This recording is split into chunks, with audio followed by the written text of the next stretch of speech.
Please, I'm 9 months pregnant. I didn't take anything. He thought he was teaching her a lesson, but what came next would destroy him. Before we dive deeper, let us know in the comments where you're watching from. We'd love to hear from you. And don't forget to hit that subscribe button so you never miss any of our upcoming videos. It was a quiet evening in Meadowbrook Heights when sirens tore through the stillness.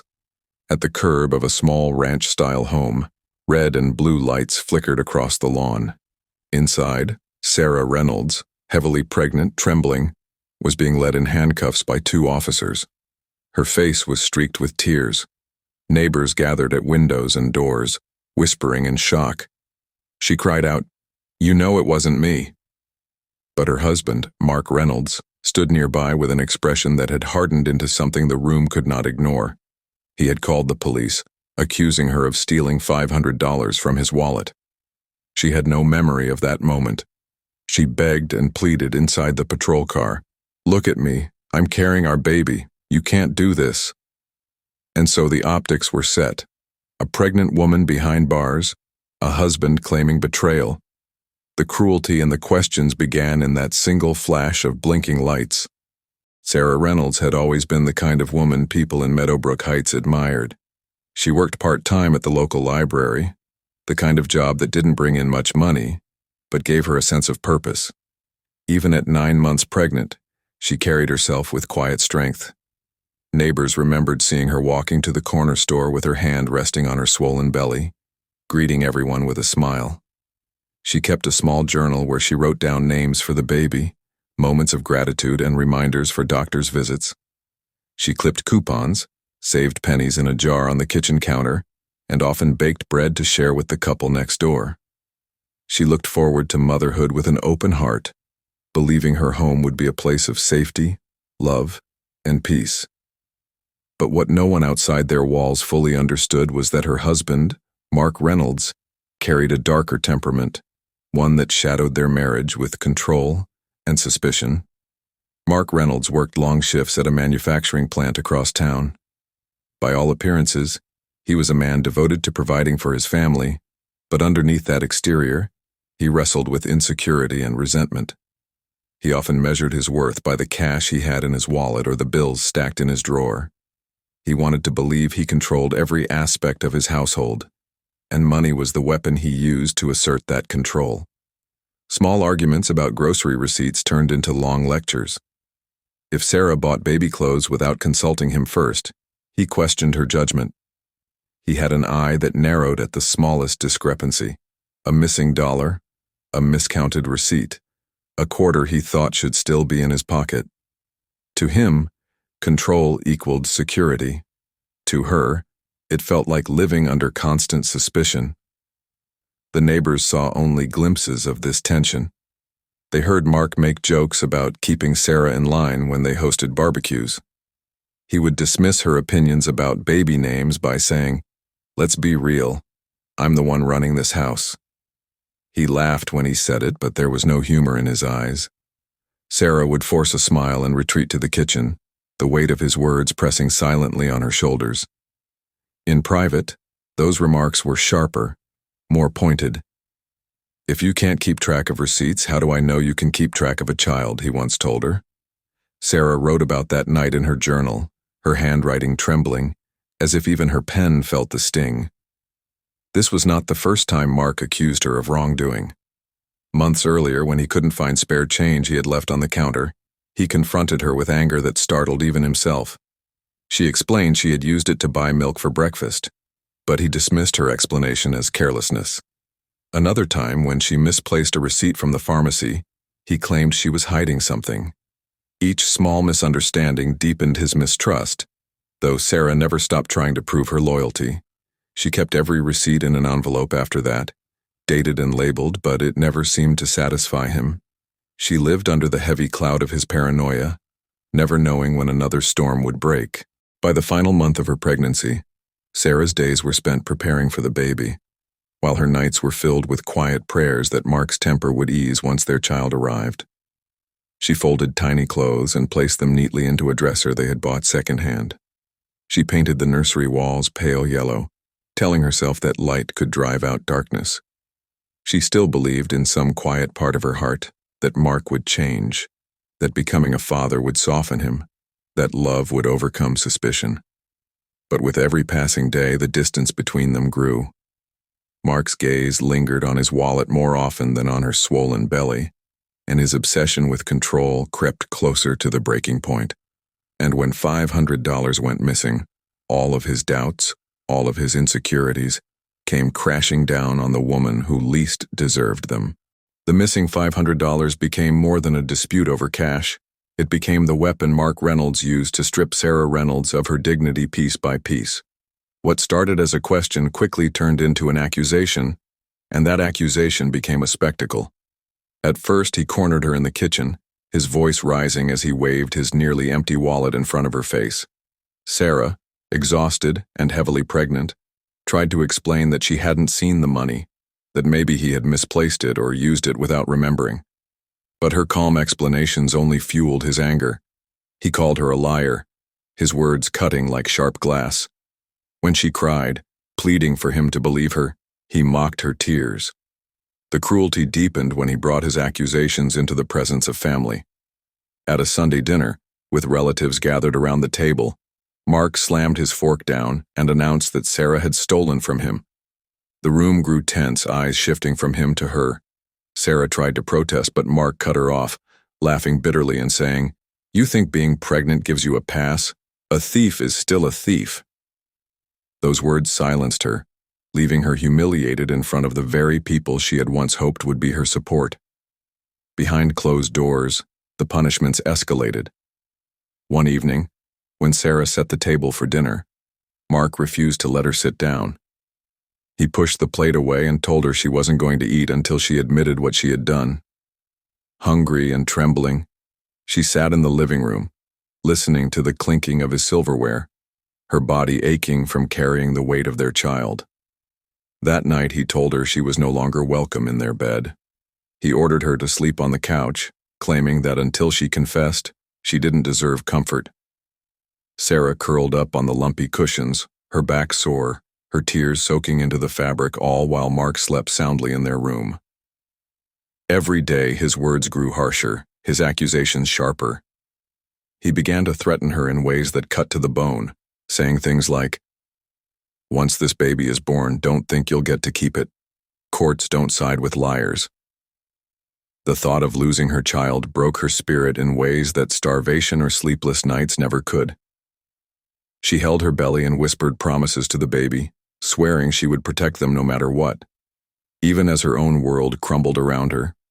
When humiliation and threats no longer satisfied him, Mark Reynolds took the ultimate step. Late one evening, after another round of accusations and denials, he picked up the phone and called the police. His voice was calm, steady, even convincing as he reported that his wife had stolen from him. He presented himself as a victim of betrayal, a husband whose trust had been shattered. By the time officers arrived, he stood at the door, rehearsed and ready. Sarah was stunned, her voice breaking as she tried to tell them she had done nothing wrong. But Mark insisted, using his influence as a well-known employee in the community to sway their judgment. He painted Sarah not as a devoted mother-to-be, but as a woman untrustworthy and deceitful. In that moment, his lies carried more weight than her truth, and the flashing red and blue lights that washed over their home marked the collapse of everything Sarah believed a marriage was meant to be. Sarah Reynolds sat in the county jail, her hands resting protectively over her stomach as the concrete walls echoed with the sound of metal doors slamming shut. Every breath felt heavier than the last, not just because of the weight of her pregnancy, but because she couldn't fathom how the man she trusted, the father of her child, could have put her here. She replayed every conversation in her head, searching for some detail that might have explained the missing $500, but nothing made sense. To the officers, she was just another case file. To Mark Reynolds, she was the woman he had condemned without hesitation. And yet, while she endured the humiliation of being locked away, cracks in his story were beginning to surface on the outside. It started when Sarah's younger sister, Emily, stopped by the house to pick up baby supplies Sarah had bought weeks earlier. In the process of looking through the mail piled on the kitchen counter, Emily found a thin receipt tucked between envelopes. The slip of paper caught her attention because it was dated just days before the accusations. It was from a casino outside the city, a place Mark was known to have visited in the past, though he always dismissed it as just for fun. The receipt told a different story. It showed a withdrawal of $500 from their joint account, the exact sum he had accused Sarah of stealing. Emily's hands trembled as she held the paper, her mind racing. She knew immediately what it meant, and the weight of that discovery filled her with anger and disbelief. That single receipt made its way quietly through the family. At first, no one wanted to believe that Mark Reynolds, who had stood so confidently in his accusations, could be the one responsible. But the more they talked, the clearer it became. He had taken the money for himself and created a lie so cruel it had put his pregnant wife behind bars. The whispers turned to outrage, and the decision was made to confront him directly. The opportunity came at a family dinner the following weekend, a gathering that had already been strained by Sarah's absence.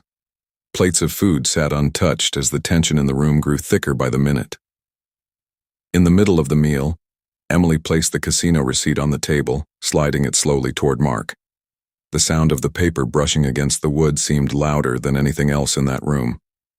Conversation stopped. Forks hovered in midair, and eyes locked on him.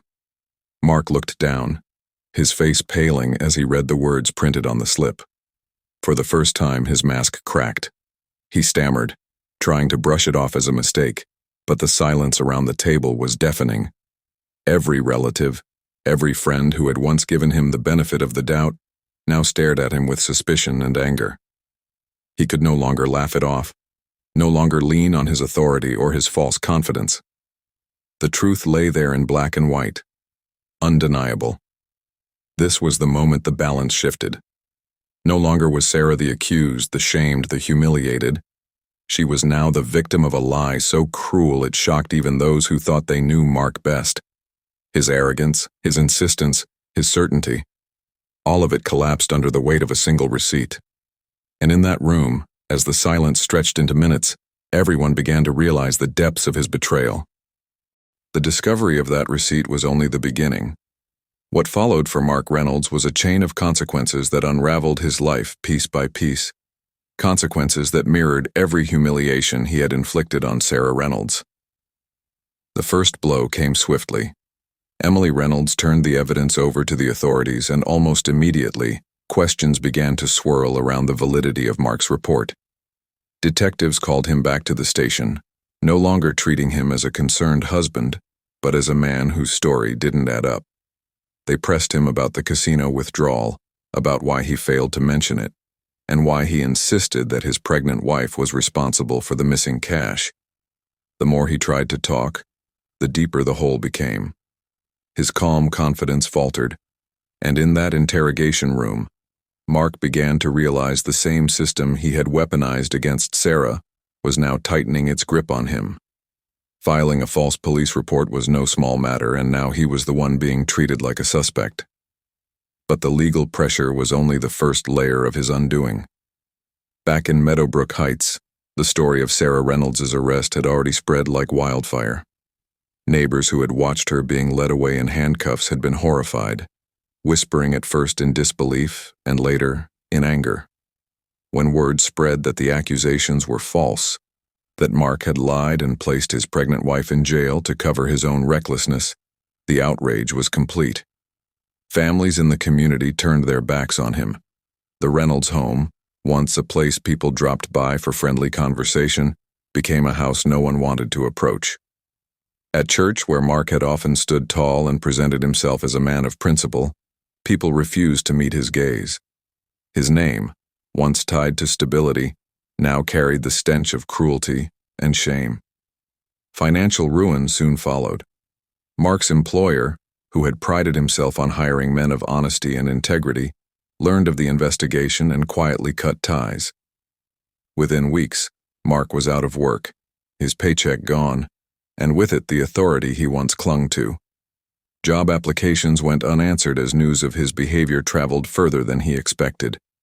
Savings dwindled quickly, eaten away by legal fees, debts, and the same gambling habits he had tried so desperately to hide.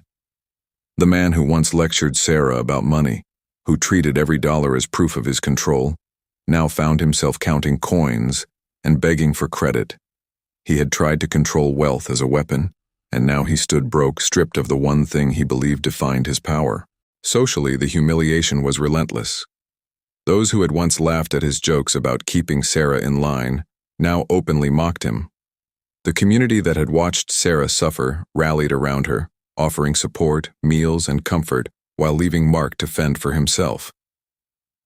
Invitations to family events disappeared, phone calls went unanswered, and the Reynolds name became synonymous with betrayal. His arrogance had once silenced Sarah at family dinners, but now it was Mark who sat in silence, stared down by relatives who wanted nothing more to do with him. The public shame he had forced on Sarah was returned to him in full, only this time he had no escape. And then came the law itself. Authorities pursued charges for his false report, and for the first time, Mark faced the possibility of a criminal record. Courtrooms that he once believed were weapons for his control became places of fear. He stood before judges and prosecutors who saw through his lies, who measured his actions not by his excuses but by the damage he caused. Every humiliation, every insult, every cruel remark he had thrown at Sarah now hung like a shadow over his own life. The justice he had denied her was finally at hand. Mark Reynolds had thought he could twist the truth, that he could break his wife's spirit and walk away untouched. Instead, he watched as his job disappeared, his community turned against him, his finances collapsed, and the law placed its weight squarely on his shoulders. The power he once held slipped through his fingers, leaving him exposed and disgraced. In every way that he had tried to destroy Sarah, life delivered that same destruction back to him, magnified and undeniable. When Sarah Reynolds finally walked out of the county jail, she was not the same woman who had been dragged away in handcuffs. She emerged with the quiet strength of someone who had been tested and broken, yet still stood. Her family surrounded her, their arms open, their voices filled with apologies that they hadn't stopped Mark Reynolds sooner. They helped her settle into her sister Emily's home, where Sarah could rest, eat properly, and prepare for the arrival of her baby without the weight of constant accusations. The community, once silent witnesses to her humiliation, began to rally around her. Neighbors delivered home-cooked meals, offered rides to her doctor's appointments, and reminded her every day that she was not alone. For the first time in months, Sarah felt what she had been denied inside her own marriage: safety, trust, and compassion. Weeks later, Sarah went into labor. Despite the emotional scars she carried, she focused on bringing her child into the world with courage. Surrounded by her sister, her parents, and close friends, she delivered a healthy baby boy. The cries of her newborn filled the hospital room, washing away the echoes of her own cries on the night she had been arrested. Holding her son in her arms, she whispered promises of a better future, one where love would be the foundation of their lives, not suspicion or control. That moment marked not just the birth of her child, but the rebirth of her dignity. While Sarah rebuilt, Mark Reynolds unraveled. Without steady work, his savings dwindled into nothing. He tried to lean on the same friends and relatives he once boasted to, but doors closed quickly. At church, he sat in the back pew, isolated, whispers trailing behind him. Invitations stopped coming. The man who had once taken pride in being the center of his home now found himself eating meals alone, his silence interrupted only by the sound of bills piling up on the counter. He sought forgiveness from those around him, but few were willing to listen. To most, his arrogance had already defined him, and his downfall was simply the consequence of his choices. The law, too, left its mark. Though he avoided a long sentence, the charges for filing a false report followed him wherever he went. Employers saw his name and dismissed him. His reputation, once built on the illusion of control, was now shattered. He had tried to destroy Sarah's life with lies, but in the end, those lies carved his own destruction. Alone, broke, and distrusted by nearly everyone who once knew him, Mark Reynolds became the reflection of the very humiliation he had forced on Sarah. Sarah, on the other hand, grew stronger each day. With the support of her family and the joy of motherhood, she found purpose again. Her baby became her source of hope, her daily reminder that survival was not enough. She would thrive. She spoke softly but firmly when asked about her past. "I endured it, but I will not let it define me." Her dignity, stripped from her in front of flashing lights and neighbors' eyes, had been restored in the most powerful way, by living a life Mark could no longer touch. In the end, arrogance crumbles, but dignity survives.